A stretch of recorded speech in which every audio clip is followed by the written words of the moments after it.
All right, so last week we talked a lot about the brain and neuroscience and what makes somebody a little bit more liberal or conservative.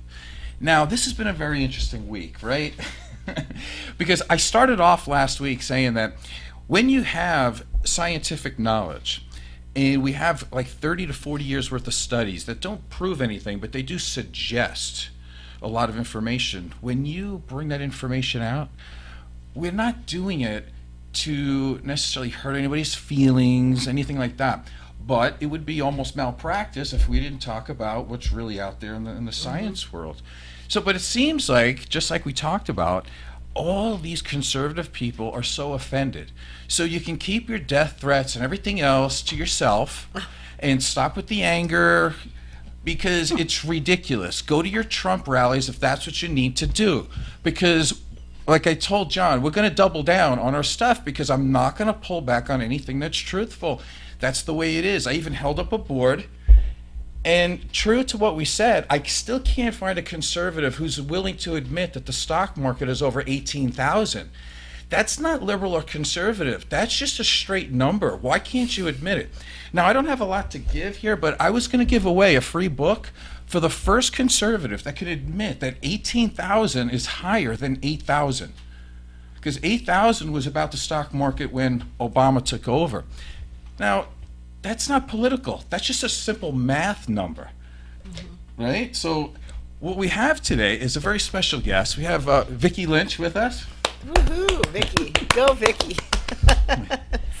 And she is a recreational therapist. You've been for how many years? Well, I was for about 20 years. 20 years. With the state of California. Wow. But in more recent years, case manager. Okay. Service coordinator. And what exactly does what's a recreational therapist do? Well, it's been a while. I stopped doing it in '95. It's using recreation to teach skills to whoever your clientele is. In my case, I was at a state hospital, at 3 different state hospitals. Wow. And so we would run clinical groups using activities to build motor skills or eye-hand coordination or self-esteem, anything, any number of things. So you dealt with cognitive issues Yes, also? well, definitely, because our clientele was intellectually disabled. Right. So that was primarily it. But at a certain point, I got into managing people's programs, making sure that they would get services that were identified and that the services were doing well and were meeting their needs, and if it needed to be tweaked at all. So it was, I found that end of it rewarding because I kind of coordinated a variety of disciplines, not just be one discipline, namely a recreation therapist. Right. So how would you treat somebody, let's say, in terms of recreational therapy? So it's movement, it's talk therapy also, I would imagine? I was also involved in Special Olympics, and everybody knows what that is. Yeah. So, that, of course, had to do with physical activity and motor skills and all that. What I would do is I would identify what the needs of a person were, and then I'd have an objective. Okay. And I'd have plans to go with my objective. So a little bit like teaching that way. Right. And so, it's try to individualize it as much as possible. What made you decide to do that in your career? Because I got a job at Porterville State Hospital, and I went through the employment department, and this was in 1972. And they offered me this job, and I was absolutely horrified at the thought of a state hospital. But it paid so much. It paid $494 a month. Hold what? And and I was like, oh my God. Everybody's like, what? I thought you were going to say like an What hour. do I do? And that was like so much money then. I mean, that, I had had a couple of years of college, and that was it, So that morning I said goodbye to my mother, and I said, well, I'll probably be home by noon. You know, I doubt this is going to work out. And here I am all these years later because I loved it. I loved it. And so I was there for about 6 months, and I was really motivated by a woman who was a teacher of the deaf. And she was just a fantastic person she had started like a new career in her 50s, and she was just so, she was so good at what she did that I thought, oh God, I want to be her. So at that point, that year, the next semester, I started Fresno State in deaf education. Wow. But after a year, I realized that wasn't the right niche. So then I switched it over to recreation therapy. So you like to help people? Oh, yeah, yeah. I grew up in the 70s. That was what it was all about. My husband was a social worker, so, I mean, we both were, you know, that's what people kind of valued and did back then. I mean, it wasn't until the 80s that, you know, with Ronald Reagan, it got into more of a kind of a me kind of era, and business was their god and money. And it wasn't so much that way when we were younger. So let's go back even a little bit further if we can. Can we go to 60s? Because that's my thing, even though I was a little kind of, you know, I was born in 65. Young, yeah, Okay. like, so did you go to Woodstock or anything like that? No, but my husband knew somebody who did. That counts. It counts a little. I saw the movie. Oh, well, yeah, me It too. came out. But I saw it at the show when it came out. Oh, the Yeah, first time, yeah. yeah. Did you see Jimi Hendrix? Yes, I saw Jimi Hendrix. Tell me about that. That was at the Hollywood Bowl.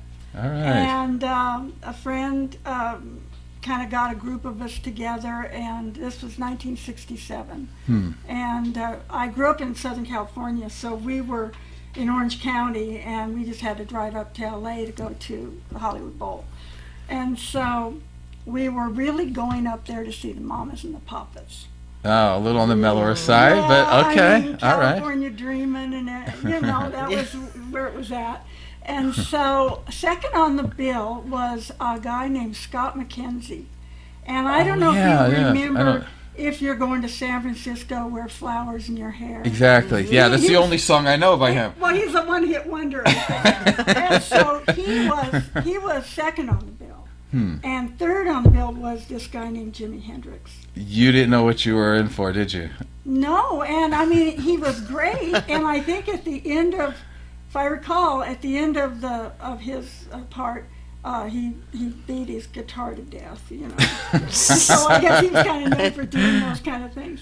But I wish I had known then what a big deal he was going to be. Right. But this was, I'm not sure what year he started his career, but this was I very think it was early on. probably about 67. Yeah, he was only around for Yeah. like 3 years Yeah, before he died. yeah. Yeah. So that, you know, I always love to tell people, oh, I saw Jimi Hendrix. It wasn't really my own doing. I get credit for It was it, an though, accident, right? yeah. So you had flowers in your hair? A bit, you were yeah. hippie? Yeah, a little bit, yeah. You know, I wore bell bottoms and had my long hair and water buffalo sandals and beads, and you know, that was That was it. That was how you That dressed. was how we dressed. I don't know. I wasn't like somebody that was just going to take off and go to Haight-Ashbury or something. That wasn't, you know, to that point. It was more of a superficial.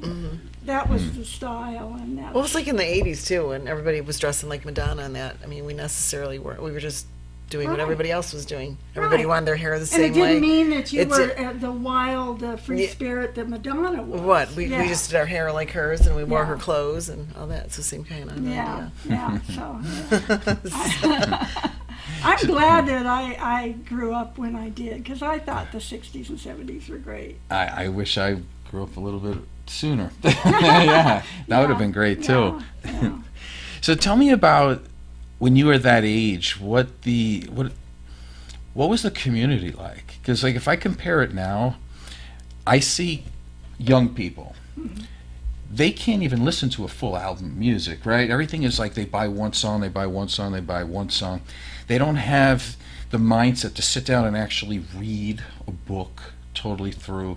I noticed that they call themselves friends, but more or less they have Instagram followers and Facebook friends, but they're never that close. They can hang out with each other. I watch. Heidi and I did this last week. We were driving here, and we were watching these kids walk across the street. And it was like one at a time, one at a They all time, had their one at a time, headphones and they on. all were looking at their phones. Yeah. It was And ridiculous. but they also had headphones in their ears. Oh, and they had headphones, so So- they don't even know what's going on around them. No. So, I think that's dangerous. yeah. That's the mom in me.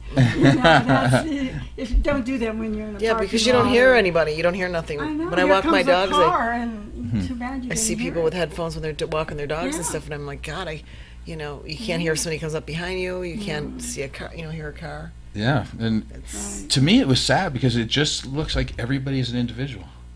I remember when I was a kid, it was like, okay, we had the jocks, then we had this crowd and this crowd, but at least there were crowds. Oh yeah. It's like, what was it like when Oh you, yeah. in the I mean, 60s? it was like that too. Yeah. You kind of had your niche you fit into, and it seems more isolated now, the way the kids are with their phones. And of course, I got my phone too. I mean, I'm doing, but I think at this point in my life, maybe that isn't quite as important as it is when you're learning social skills and Right. and how to work with people and just to appreciate other people and their opinions. And, it's too bad. So I like where you're going with that, with the appreciate other people's opinions.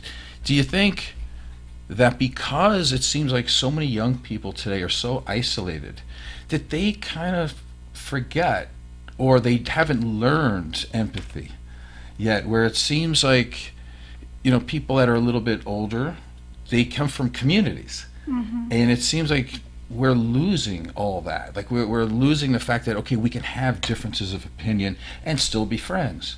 Because I noticed that this week, I lose a ton of friends just because I have an opinion. Well, see, I don't think it's just the kids. No, and that proves it right there. That's, you know what, you're right. Yeah, it's the adults, because when you just said that, I have a lot of exposure to kids that are in their 20s and early 30s from the gym that I talk to daily, and we talk about different stuff here and there. And I have to say that a lot of the hostility and a lot of the negativity and a lot of the not wanting to get along does not come from that generation. That generation is kind of, they're in their own little thing, doing their own little thing, whatever their culture is. But when it comes to like politics and things that are going on in the world, they're kind of like, oh, everybody kind of messed it up, like the people ahead of us. They're kind of like going with the flow. They don't seem to be as involved or care that much. There isn't such a feeling like we had in the 60s that you could really affect change, that you could really, Right. that if you got together with some people and protested or tried to create something that would help society, you felt like you could actually do it.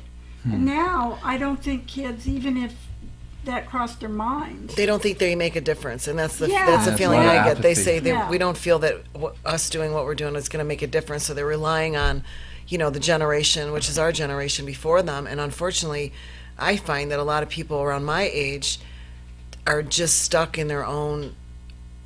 You're either on one side or you're on the other, and you can't be even in the middle anymore. At one point you could say, I'm a liberal middle thinker. Like I would say I could see all around.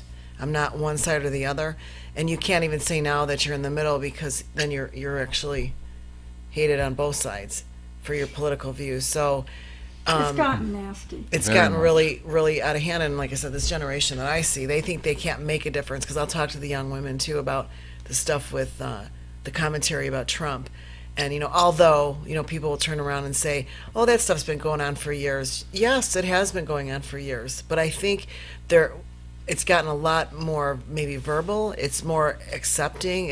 I don't know. You would know I because think you've been around. I really think social media, Facebook, brings out, if there were people around that because they were on their headphones and their phone and they weren't paying attention to the political scene, they sure saw it on Facebook. Yeah, that's true.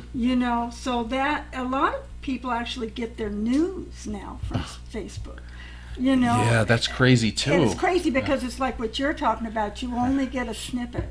You know? Yeah, I mean, if you've gone through Facebook, and I'm sure you have, it's like to find anything that's factual is like a needle in a haystack. And it's amazing to me. Like, someone will have this thought process of what they think is true, and they're so tied to it, but there's no factual basis whatsoever. It's amazing. But yet they want to hold on to that. You know? Well, I was thinking about what you were saying before is that you upset so many people even with, with what you talked about last week. Yeah. And it's because you use that one bad word, science. Oh, that's a terrible word in some place. Like, why is that a problem these days? It's unbelievable that it is. If you talk to people though that are in the medical profession that are educated, they will agree with those theories. Because I've got a couple clients one is a nurse, and she says absolutely. She goes, "What's the argument?" She goes, "You can look it up about altruism." Altruism, yeah.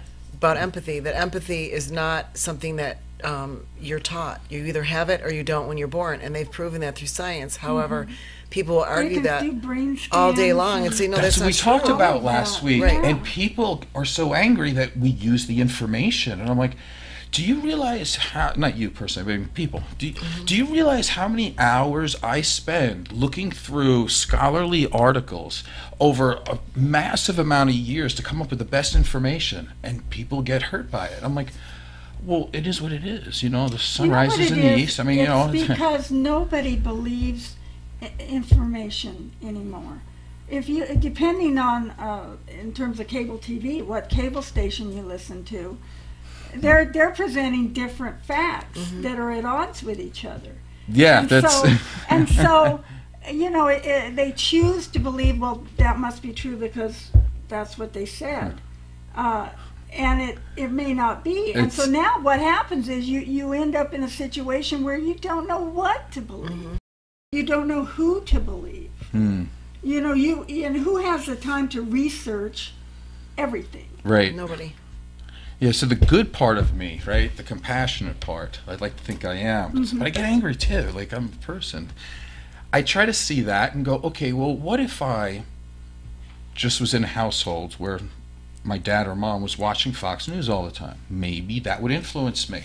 So maybe I should be compassionate towards a person like that and have a little empathy, because, I don't know, if I was in that same place, maybe I would believe that garbage too. And it's really interesting. They have done studies, and I'm sure you know, that the more you listen to Fox News, the more unintelligent and misinformed you get. Because they're, other than the sports scores and the weather, they're not saying anything that's really news. It's basically propaganda. They do a lot of commentary. That's is that news, they though? They do a lot of commentary on MSNBC. Absolutely, also. They do. And so in that, therein may lie the problem. But I think in terms of just the news that they're presenting, for instance, I watch MSNBC, and they will play an entire Donald Trump speech. They do that. And they will have on various congressmen and senators asking them their opinion on whatever the issue of the moment is. And I hear their responses, and some are Democrat and some are Republican. Now, I can view all of that and make up my own mind. I don't need a commentator then to tell me what I just saw, and what it means, and what I should think. And so when people want to say that MSNBC is so slanted left, well, really, because they're not just showing you the Democratic stuff. Right. And on Fox, I, to be honest, don't watch it. I don't know how much of the Democratic side of things they're showing. Do they show long Hillary Clinton speeches? Do they interview Democratic congressmen or senators? Very rare. Well, see, Very now, rare. to me, that's a difference. So a lot of people try to say, oh, Fox News and MSNBC, it's all the same.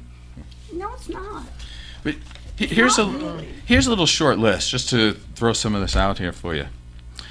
Now, last week we talked about the Dunning-Kruger effect, which, just to remind people, it's that when you're ignorant, you're so ignorant you don't know what you don't know. So so you continue to go down the same path, and you're so tied to what you think is true that you don't look at anything else. So that's a big part. I like what Nietzsche said a long time ago. If you can't shed your own skin, you can't grow. You're going to die, right? In other words, as a progressive, you always are trying to shed your skin, or else we would still be driving around in rickshaws or something instead of a Mercedes, right? Like, so this whole regressive mentality, I'm not a part of. But if you tweak somebody, they go crazy. Now here's just something that sounds, I mean, I'll try it on you because we haven't talked about this before, but I think this is so ridiculous. Like, someone will say, I don't like Obama because he's a Muslim, right? Like, he's not fit to be a president. Well, first of all, he's not a Muslim, right? We know that. Okay, so that's... We know that. Yeah, I knew you would laugh because it's true. He's not a Muslim. Okay, but here's the funny part where the Dunning-Kruger effect really takes over. They're so ignorant that they don't know what they're saying. Because since when is a Muslim not protected by our Constitution in the United States if you're a citizen? I mean, so he very well could be Muslim. And it wouldn't why even matter to me. matter? See, that's the thing. Yeah, like, It doesn't matter. I don't care if what he is. But see, they don't really see the contradiction there, you know. Right. It's like, oh, he's a Muslim, therefore he could not ever be president.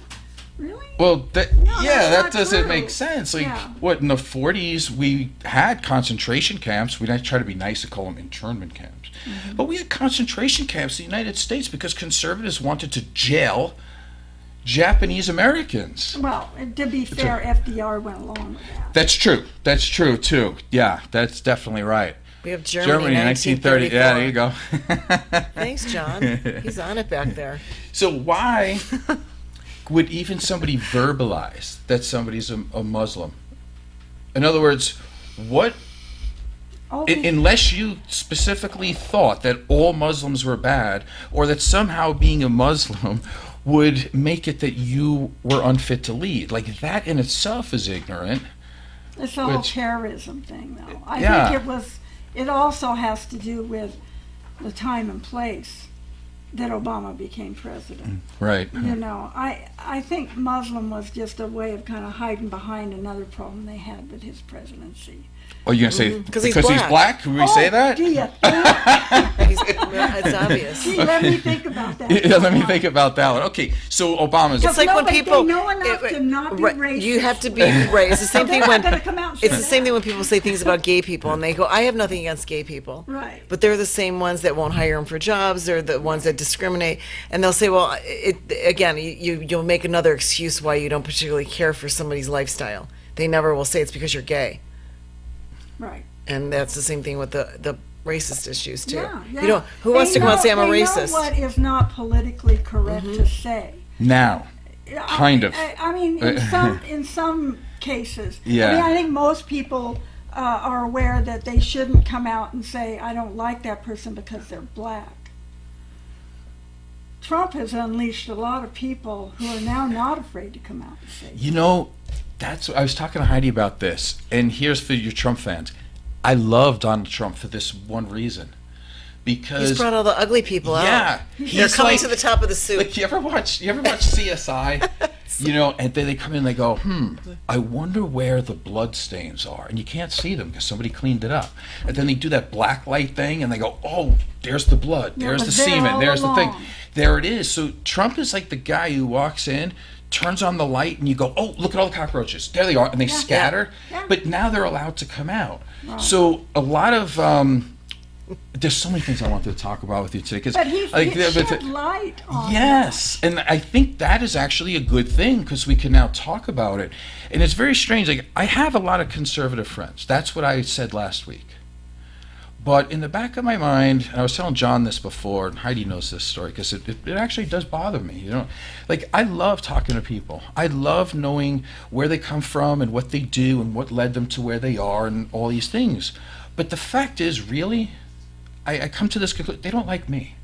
Because we're only friends when I listen to them, but when I actually say something, they go crazy and then they ditch me. And I don't want to name names, you know, because, you know, with the show, but it's like that. The first second you open up. A controversial issue, you mean? Right. Okay. Yeah, in terms of, whether it be some like a Donald Trump person, right, or conservative, let's say they're very religious, they can shove their religion down my throat all they want, and I'll go, that's very interesting, I'm glad you're passionate about that, I'm glad you love that, I know that that's done wonders for you and helps you live a good life. The very first second I say, I have my doubts, I'm not so sure that that's true, if you were born in a different country at a different time, I don't think I would be Catholic, let's say. Could very well be Muslim. They're like, really? Oh, well. And I go, yeah, and by the way, I have a lot of, as a person in the service industry, I have a lot of clients who are gay. And they're like, oh my God, no. And I go, yeah, I don't think me telling somebody who they can love in their life is like part of what I would do, and I wouldn't judge. And if I had to think about it, Jesus is much closer to being a liberal hippie than you will ever understand. And they're like, you know what? Our friendship's over. They won't call me back. They won't call me back. They just lay it right out there for you. Yeah, I mean, it's like, so what do you think? Well, I don't want to be one of those people, but I don't have a lot of conservative friends. And I don't, because I don't want to have a lot of conservative friends. Now, why not? Because if they would be for Trump, if they would have attitudes about Muslims or gays that were like that, then I don't like the people they are. Mm-hmm. And I'm not going to be open-minded about that. Yeah, so let me play devil's advocate. Okay. Because devil's advocate would say that as liberal, you would be accepting or more tolerant of people. One would think. However, yes. I can be tolerant of people until they're not tolerant of other people. To me, if I accept that, it's okay with me that you hate black people. I mean, no, it's not. Yeah, see, but it's I all stupid, because when you think about it, if you don't like a person because they're gay and they're black, it's usually that goes hand in hand with the religious part of it. Okay, now it's an oxymoron, because now you're saying I'm a Christian and you're not supposed to be judgmental, you're supposed to love your neighbor, all the stuff that they talk about in their churches, and yet they'll come out and say, but we have to change those gay people, I don't like gay people. So again, it's a contradiction of like your belief. Reparation therapy. Well, I mean, Jesus said, to love everyone, and everyone was made in God's image and all this, but forget that. Forget it when you come out the doors. Person's gay, right? Or they're black, Muslim or black or whatever, and it's like, to me that's hypocritical. So I don't have any religious friends either. Yeah. See, I'm not trying to. I know. But I wanted you to say it though, because that's the thing. Like, that's what you'll hear from a conservative, and then my thought inside is, I'm tolerant, but I'm not tolerant of hatred. Right. And that's okay. Yeah, that part. Yeah, I mean, to be tolerant of a bigot, no, that's going a little far. But now, I get that. If somebody is a Republican and they believe that there should be no taxes, well, I can be tolerant of that. I might not agree with that. Right, social conservatives are tough to deal with. Economic conservatives. But you're on the empathetic side of humanity, that it's going to come down to how we are as a human being. And even this crap with Trump mouthing off about women. I can't tell you how many women over the last couple of weeks, they like him and that's been going on forever, what's the big deal? Or, you've got the ones like myself that I can't even believe that a woman would be okay with any commentary like that. And it doesn't matter whether it happened before or not. It doesn't make it right. And I mean, it's happened forever. But I've never heard a candidate for president admit that that's what they do. Yeah. Oh, but he's going to sue them all now, though. He's going to sue them. That's his latest thing. I'm going to sue them all because they're all liars. But he, it wasn't just that he said that he thought that was like cool and okay to do. He said that's what he does. Yes, and he his it was definition. still going on because he had to pop a Tic Tac before he met the woman. Exactly, he was doing. Yeah, he was already in line to do it there. Yeah, And he and did it. Billy Bush is standing there, thinking, "Oh my God, is he going to do it?" Because Yeah. she's a beautiful woman, and he said he can't help himself. That's And right. Of I course mean, he didn't do. He's all just- taught. he described sexual assault. Do you mind if we take a little Yes, break here? let's take a break and then we can. All right, so we have a song lined up, and I'm so glad we're at this station because now we can play music. I want to play this music. It's really special because, well, first of all, it's by Cat Stevens, and just so you know, he did convert, and he is a Muslim. So, oh my God, can we still listen to it? Can we listen to think him? we can. I mean, he has a heart. He writes beautiful music, but he's a Muslim, so I don't know if it counts. Is it good? We're still good? Yeah. Okay. I'm good.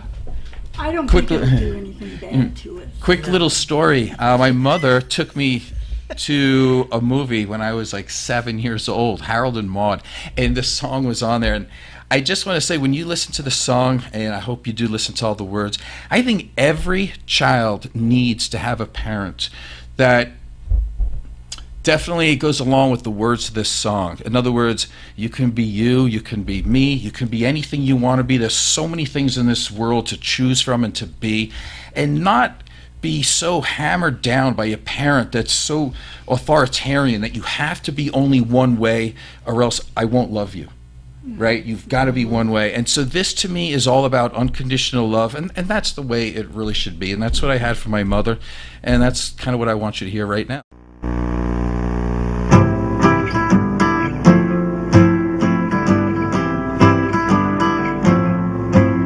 Well, if you want to sing out, sing out. And if you want to be free, be free. 'Cause there's a million things to be, you know that there are. And if you want to live high, live high. And if you want to live low, live low. 'Cause there's a million ways to go, you know that there are. You can do what you want. The opportunity's on. And if you find a new way, you can do it today. You can make it all true, and you can make it undo. You see, it's easy. You only need to know. Well, if you want to say yes, say yes. And if you want to say no, say no. 'Cause there's a million ways to go, you know that there are. And if you want to be me, be me. And if you want to be you, be you. 'Cause there's a million things to do, you know that there are. You can do what you want. The opportunity's on. And if you find a new way, you can do it today. You can make it all true, and you can make it undo. You see, it's easy. You only need to know. Well, if you want to sing out, sing out. And if you want to be free, be free. 'Cause there's a million things to be, you know that there are, you know that there are, you know that there are, you know that there are, you know that there are.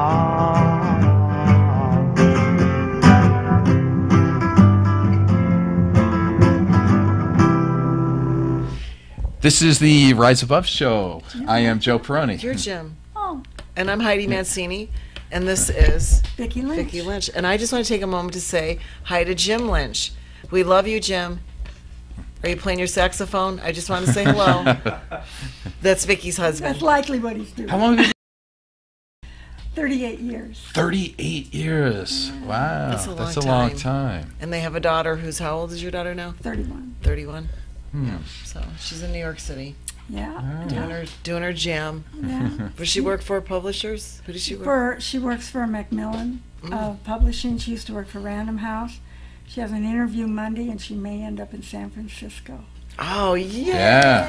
That's a lot closer. We'll Liberal. see. I'm there. No. Yeah. John, can you come over here for a second and tell everybody what you told me before the start of the show? It's only like one sentence. No. No? Come on, man. No. Because I'm going to do my board thing again, and I need you to say have it to before make we sure start. I'm not wearing green. Okay. Okay, and this goes along with the theme of the show today, and I think, and that is, I fully support freedom of speech, as long as you agree with me. That's been the story of my life. So with that, I want to do a quick little board thing. And they're factual. So again, if anybody gets offended by it, yeah, I can't help that. Then I want to get into some women's issues. Don't with you confuse guys. me with the facts. Yeah, the facts. Because as we said last week, Those facts, we don't those want those. pesky facts. You are entitled to all your opinions, but you're not entitled to your own facts, right? That's right. This is like the shortest list ever, by the way, because this list could be a mile long. I saw a list today that was 150. Did you? And that's a short list too. So what we're talking about, part of this is the progressive brain, liberal, compared to a status quo, amygdala-driven, fear-driven, I need to have constancy in my life type of brain, or almost regressive, like we're always just trying to stay either where we are or pull backwards. So I want to give you some progressive, here's the scoreboard, all right? Now, I'm an athlete, so I don't really care liberal, conservative either way. I just want to know what's better. Move this over a little? Okay. I just want to know, or in front of your face. So, I just want to know what's better. So give me the scoreboard, like an athlete or a sports team, right? So here we go. This is the progressive contributions to the United States. Now, also think of this in terms of legacy. Like, if you were back during the American Revolution and you were kind of a wuss and you were very conservative, you said, "Wow, don't move." Okay. Don't move the board. Stay still. You would say, let's go with what we have. We don't want to push the envelope. Let's just stay where we are. So there would have been no American Revolution. So let's continue. Here's some progressive contributions. The American Revolution, the end of slavery. Who would have thought? Civil Rights Act, the women's voting rights, public schools, and minorities' right to use schools and facilities, including water fountains. Who would have thought? Right? Like, conservatives actually thought that that was okay to separate black from white. We now have gay marriage, child labor laws. Why? Because conservatives thought it was okay to have 10-year-olds working 15 hours a day. Unions, that's not even on my list. We can add unions to progressive. Yeah. The Clean Air and Water Act. Why would you not want clean air and water? They want to dismantle the EPA. I That's know they do. always one of their top priorities. Yeah, because corporations can make just a little And bit Richard more money. Nixon created that. A conservative. Look at you. See? Yeah. All right. You knew that. Yeah. Vicky's got That's her facts. amazing. You got the facts. Do you want to run the rest of this? No, I'm sorry. You're better than me at it. I'm sorry. Social Security. Oh, that's Liberal. huge. That That's is huge. Public libraries. Think Oh, and about by that. the way, they want to privatize Social Security. They do. Yeah. And Because- what would have happened in 2008 if they privatized Social Yeah, Security? and the stock market crashes, and oh, too bad. Yeah, it would have been over, right? But So- somebody would have made some money. the people at the fat cats at the top, Yeah, and that's so all they that's care like, about. So what? Yeah. Medicare. How about fire departments? What do you think about that? Roe v. Wade, woman's right to choose. Then we have public transportation. Think about that. Another liberal idea. More. Now, here's the thing with conservatives always say, yeah, but we're into the military. Yeah, no. Because without John Kennedy, right, he wanted a counterinsurgents thing. We have Navy SEALs, Green Beret, directly related to liberal ideas. How about the police department that you guys are so fond of? You know, it's like, it's really odd. Conservatives, they have this anti-gay mentality, but man, do they love a good-looking guy in a uniform, don't they? Like, they just love policemen. They love firemen. They love the military, right? like it's kind of like the Village People. I Makes mean, I'm you not wonder. saying. Yeah. I mean, Oh God. you and I are into psychology. We both understand when you have a hatred for people that are there, Yeah. there's something in Oh, here yeah. that you hate about yourself, Well, and look you're how projecting. many conservatives have been found to be having illicit affairs, even though they're married and they're all. Newt voting. Gingrich last Yes. night. Yeah. I mean, he cheats on every one of his wives, and he's out. Oh God. Anyway, Yeah. check this out: the GI Bill, NASA, the space program.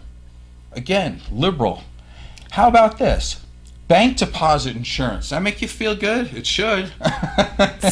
Because if it was up to the fat cats, it'd be like, sorry, not your week. Thanks for depositing the money. Right. And how about freedom of speech? Just like John said, but not so much. And a big one, voting rights. Voting rights, yes. The Civil Rights And Act. there's so many. And here's the interesting thing too. Black people are allowed to marry white people. Now, do you know why they weren't allowed a long time ago? Because the conservatives? Because they were thought to be of a different species. Let that sink in. Let that sink in. They were 3/5 of a human. There you go. We'll talk about that 3/5. too. 3/5 of a human. That's During disgusting. slavery. That was they determined 3/5 of a Yeah, person. because they would have the census has been going on since the late 1700s, every 10 years. And when the census would come around to count how many people lived there, they would only count the slaves as 3/5 of a person. It's so sick to hear, So- I mean, imagine just that was just how it was. So when you have all that plus all the others, where would our country be without a liberal mind trying to make things better? I mean, where would we be? Right. But now, the list you showed, and there's so many more things. you Oh, could have there's a listed. ton more. I couldn't fit it on the thing. Absolutely. When you see all of that, you just can't believe that there would be anybody who would not agree with those things. And I imagine that there's a lot of conservatives that look at a lot of that and say, yeah, hey, that's great, But now they're trying to dismantle so much of that. Right, regressive. That's why I call it regressive. And it is regressive. I mean, it's a constant battle. Are you going to move forward or are you going to move back? But who That's wants the to go big back? fight. We want to go back because we want to make America great again. To When? To minus win. all of that. To when? To win. And great for who? For who? When women couldn't vote? That's right. I would we just were- like to point out here, Slave yeah. days. Let's go back to the slave days. Those Right. were awesome years. when my mother was born, women did not have the right to vote. Wow, My That's- own mother. that's crazy. Oh yeah, and then what hurts me a lot too is now the younger women they don't seem to care anything about that. If you talk to a millennial about Hillary Clinton, well, why should I vote for her just because she's a woman? I'm not going to vote for her just because she's a woman. I want somebody who does. Well, do you realize, how important it is to have the first woman president? Yeah, well, that's not really so important to me. In a way, that might be good. That they Just take it because for it's granted. yeah. Before I want you guys to get into the woman issues, but I want to say one thing. Can I do that? Because I know somebody's going to say you're not being fair. What about conservative? What have they contributed to society? So I compiled the list. Oh, Joe. A piece of paper. Just No, I'm being honest. Like this is their one, and it's a big contribution. Don't get me wrong. Ending the Cold War with Russia by bankrupting the U.S. and Russia. That counts. Most everything But comes that's it. back to money. Yeah, but It's that was all it. about money. It's not about people, what they need. Hmm. You're making their lives better, feeding hungry people. Right. It's about money. So tell me more about some women's issues real quick, about this somehow justifying sexual assault. It's like how, what do you guys think? You can't justify it. When he said that, it made me think of that show, Mad Men. I never watched Mad Men, but it was set in the 60s. And the attitudes of businessmen, like Wall Street type guys, toward their wives and other women, Trump is stuck in that type of atmosphere. And I think too, it made a lot of women, at least for me, when I hear you start talking like that, it flashes you back, because every single one of us has had something happen that's been in that situation. Right. And because the guy was older, or he had money, or you felt like you could be in trouble with your job, you kind of went along with it. And the whole statement that he said about, well, just because we go along with it, it doesn't make it okay. Sometimes you go along with it because you're fearful for your job, or you're afraid. You're like, here's this guy, he's older than me, he's powerful, I'm in my 20s, and what am I going to do, you know? So you kind of foof it off, and you never tell anybody. That's why a lot of these you women have come forward now, because, and Trump will say, well, that happened 20 years ago, why are they coming now? For that very reason you said. They didn't feel that they would be believed. They thought it would just be too hard on them to have to deal with that. And when he said what he said and women started coming forward, that gave them the courage to come forward and tell their story. And the only person I think that doesn't believe it is Trump. Because you're going to tell me, because Trump believes all the women and what they said about Bill Cosby. Yeah. Because there were so many. Well, to me, 10 or 11 or 12 is so many. There's so many, too. Yeah. But that's not the same thing? I kind of think it is. The same thing. Yeah. So this conservative thought I've heard, and they actually kind of justify it numerous times. They'll say, Donald Trump said, "Did you take a look at her? She's not pretty. I would never sexually assault her." Yeah. I don't think so. Tell me what that means to you as a woman, and how that is. Well, he makes it sound like if she had really been good looking, yeah, maybe I would have done that. And but come on. Okay. Yeah, And it would have been come okay. on, Let him look at it, would have been yeah, okay. yeah, but come on, folks, look at her. I don't think so. Otherwise, what? Otherwise what?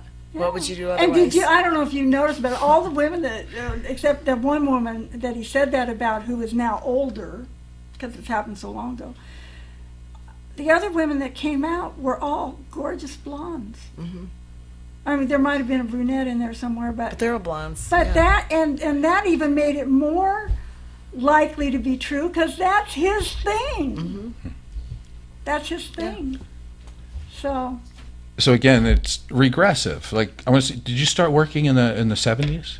Is that early 70s. What was it like as a woman trying to make it in the 70s as worker? Was it difficult? I had no problem whatsoever, because it was civil service. In civil service, if you were also an RT like I was, we would make the same amount of money. Okay, yeah. Okay?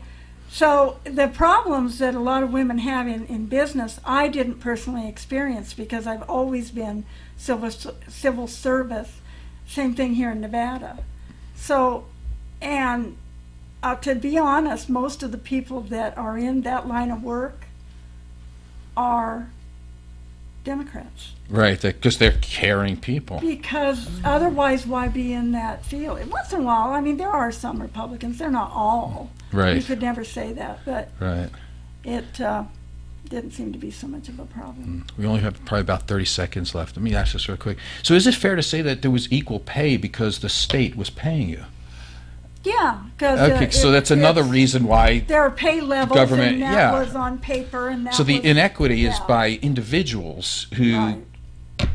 have it against women or minorities, and that's why sometimes government steps in. Yeah, It's the corporate business owners that decide who's worth what. Right. Because you can walk into a corporation and ask three people, what do you make? And then neither one of them know what the other ones make. But there is always a discrepancy in starting wages, pay raises, Right, and all that. right. And that's what causes a lot of dissension, you know. that's so. true. And that's corporate doing. Oh yeah. Unfortunately, I think we have to wrap it up. Yeah. Vicki, thanks for being here. It was great. Thank you. I had a good time. I enjoyed it. So this is the Rise Above show. I am Joe Peroni, I'm Heidi Mancini. and our special guest. Vicki Lynch.